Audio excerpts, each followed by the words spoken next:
And meron ako ditong 10 pirasong manibalang na saging na saba. Ilalaga ko muna ito.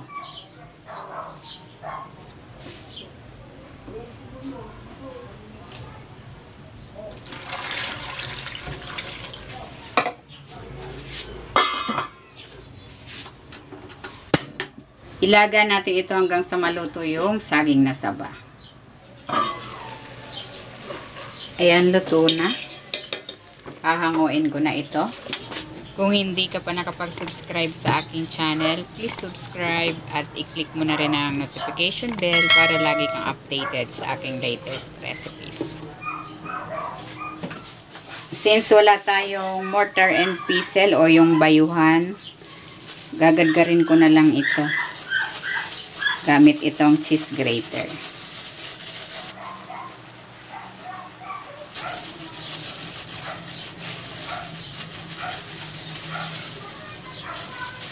Ayan, okay na itong ating saging. Maglalagay na ako dito ng grated coconut,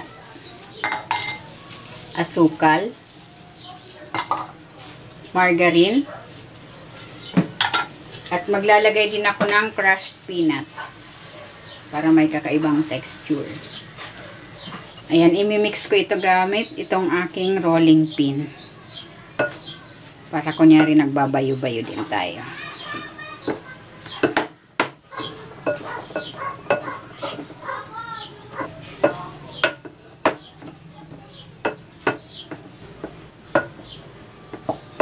Ayan, okay na ito. Ayan, imo-mold ko na yung nilupak. Meron ako ditong 1/4 cup. Nilagyan ko yan ng margarine para hindi dumikit.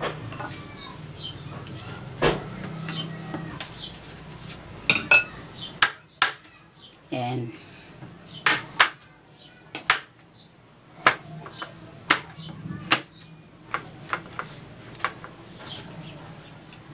Magbabrush ako dito ng margarine sa ibabaw.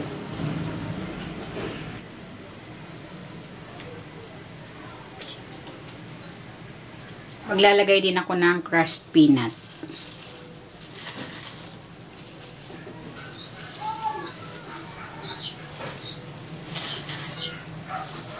Eto na, ready na itong ating nilupak na saging.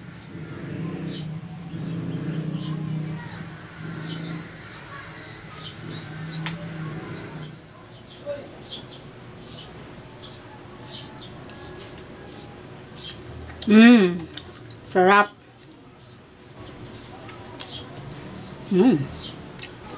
Mas masarap na may ibang texture kang mangunguya. Meron na naman tayong kakaibang merienda.